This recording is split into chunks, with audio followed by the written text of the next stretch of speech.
Hey everyone, Russ Hamilton here, and welcome to another installment of On the Line from Guardian RFID.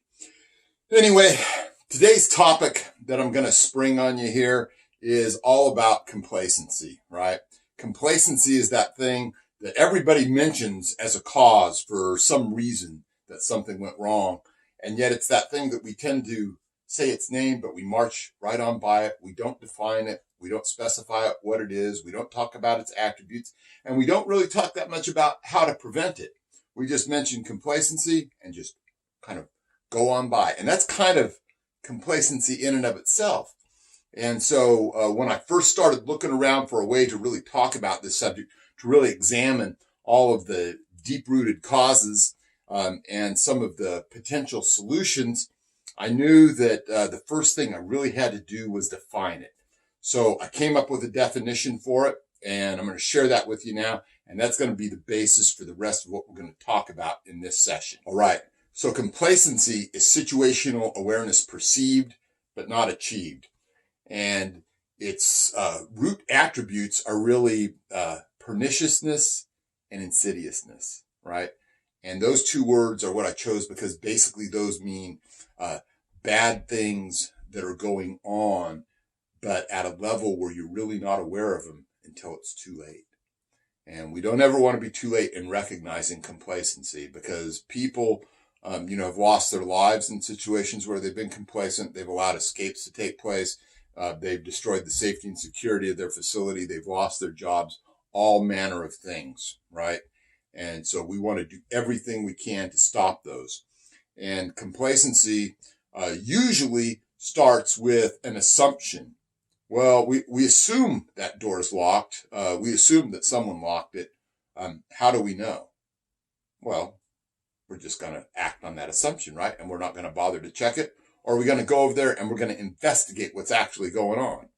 Well, the professional correctional officer, the one that has true situational awareness, he's going to go investigate those things. He or she is going to, do his best to make sure that our sense of that situational awareness is true. Because once we lose it and we just think that we have situational awareness, that's when all sorts of bad things can and do happen. So there's quite a number of things that pile on and add into the whole complacency thing.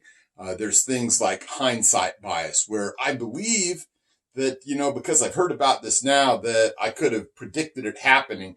And so I'm safe because I really have that level of situational awareness and that wouldn't have happened to me.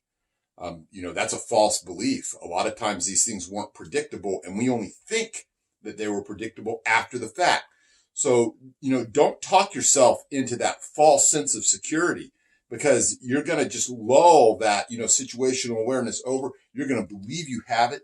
And then you're going to find out that you don't. And, the consequences of that, you're stuck with a shank, you're assaulted in the dining hall, whatever it is, you don't want to drop that true situational awareness in favor of that, that false sense of security. All right. Confirmation bias, kind of the same thing, right? But it's another level that just piles on to that whole insidious and perniciousness that's, in that whole complacency thing, that confirmation bias where that was my preconceived belief. And so I already know about this. And so I am safe at that moment in time.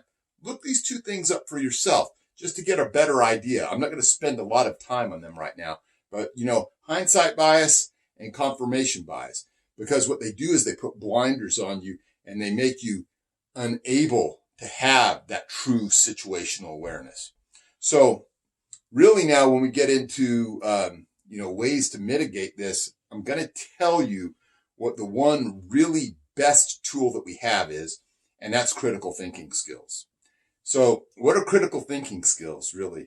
Well, critical thinking skills are the ability to understand what the possible, the probable bad outcomes in any given situation are, right? So a while back, I was having a discussion with Anthony Ganji, and it was with regard to some other videos and stuff, but we came up with a scenario that really just did an excellent job of, bringing in an example of how to use critical thinking skills. And it started like this, really. Basically, it was about an inmate finds your keys and you didn't even realize they were missing and comes and hands them to you. And so what happens next, right? What happens if we don't use our critical thinking skills versus what we do? This is a situation that we have to use those thinking skills in order to make things safe or safer again. And it involves, first of all, telling on ourselves, but that's a whole other video, right? But in this case, what's the worst probable thing that could have happened while those keys were missing? All right. Well, a lot of things come to mind. What could this inmate have done? Could he have made, a wax mold of them? Sure. Well, that's really bad because it's going to be really hard to find, right? But then what are some other bad things that could have happened? Could have accessed areas where other staff were or accessed an area where there was an escape? He sure could have, right? What do we need to do with this inmate? Probably need to lock him up until the investigation is over. But more critically, in that moment, while all that's starting to happen, do we know that someone else didn't use the keys or he didn't use the keys to somehow let someone into an area where they were able to escape? Had we better maybe start recalling inmates so we can get a head count? Maybe we better start some outside patrols. All of these things go into that. What else do we have to do in that situation, right? Could have gotten to areas where inmates normally are not. Could there be other inmates that are out there taking hostages, assaulting staff members? Could there be a staff member dead? What do we have to do? We have to start accounting for those staff members as well. All right. So it's not just as simple as, the keys, they were gone for a little bit and now I'm not going to tell on myself. This is a good inmate, right? So really define good for me. So that was just, one of a series of scenarios that Anthony and I have done in order to, try and illustrate to people that a lot of times they're not critically thinking. They're not thinking of these, worst probable scenarios. I had a situation, it's been many, many years ago now, but I had an officer who had arrived with an inmate into a vehicle sally port. Now, in these sally ports up above, thankfully, we have lethal coverage. But anyway, it was a very hot day. And so this particular officer, while he was going to go to the bathroom real quick, he had left the car door open. He left the engine running and the air conditioning going because, hey, we want this inmate to be comfortable, right? Well, that may actually be a consideration. But the fact of the matter is he hadn't run through his head all of the bad probable things that might happen. What might that inmate do? Might that inmate lean back onto his seat there?